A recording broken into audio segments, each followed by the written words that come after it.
So growing up, I never had a doubt that I was going to go to college. So, like when I went to high school, it was always all about college preparation. I would do SAT practices, a lot of, AP classes, because that's what the colleges look for.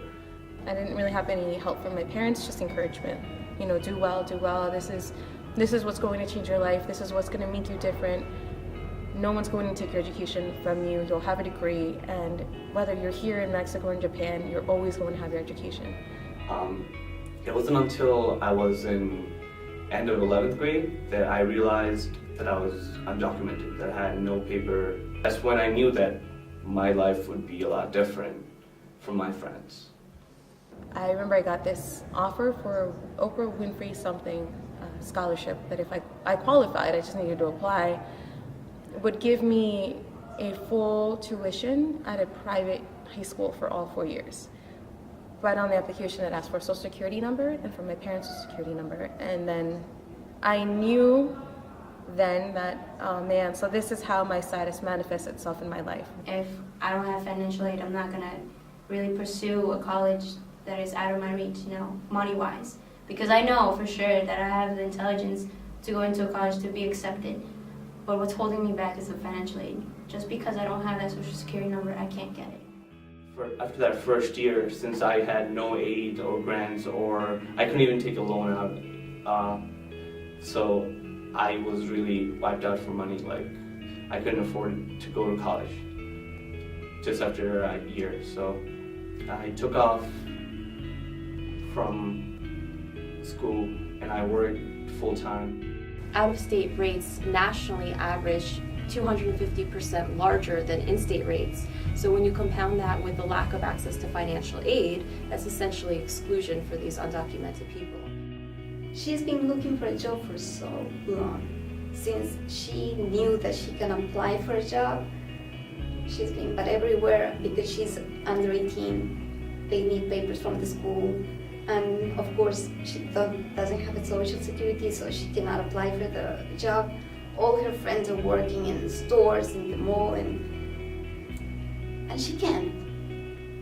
She can. It seems to me lawmakers would want to put themselves in the shoes of that individual and think, what would this look like? What would this feel like? And how can we do right by this child while still doing right by the larger nation in which he or she lives?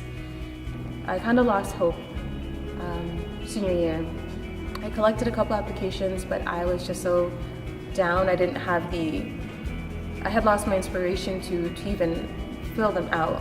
So they just kind of sat at home and collected dust. My parents never told me, but we came in a tourist visa, and my dad applied for political asylum, but he was denied. And in 2006, when I was in 11th grade, he was deported.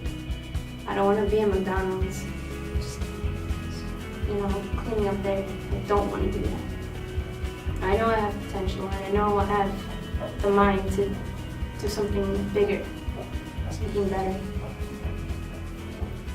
And being undocumented really hurts most of us. So, can you say how old you are? I'm 17. 17 years old. The failure of the DREAM Act in the 2010 session was widely interpreted as a very bad sign.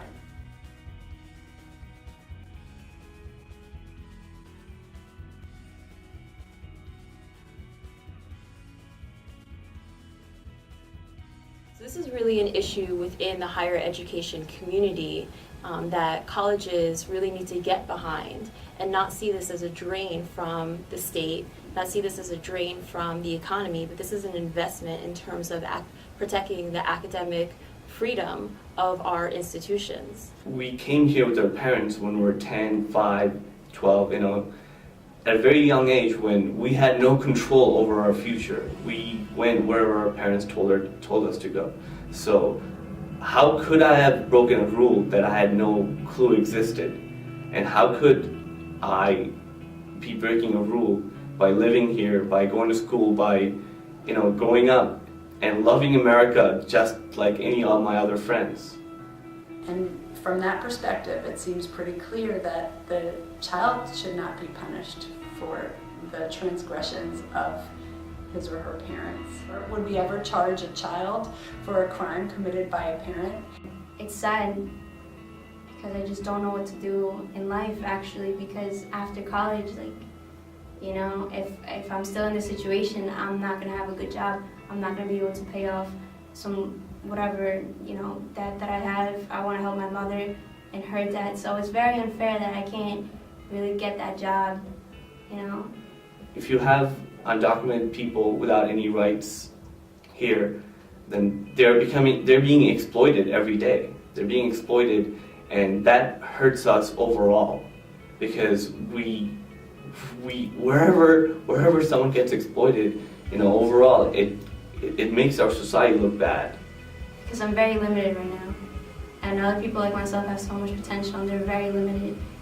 And if you just give them that little push, that little opportunity, we can show you so much, and we could do so much to help other people. I want to contribute to American economy. I want to graduate. I want to pay taxes. I want to work legally. This is my country. I love this country. This is an opportunity, and in-state tuition is a moment to make a decision like that. Do we want to still be the country that we've been, the land of opportunity, where people can come and build better lives for themselves, for their families, and realize their dreams? That's the American story. That's the American trope, and that's really what's at stake here. We are the young generation, and if we're not given a chance, the same chance that all other people that live in America have, then what is our future like?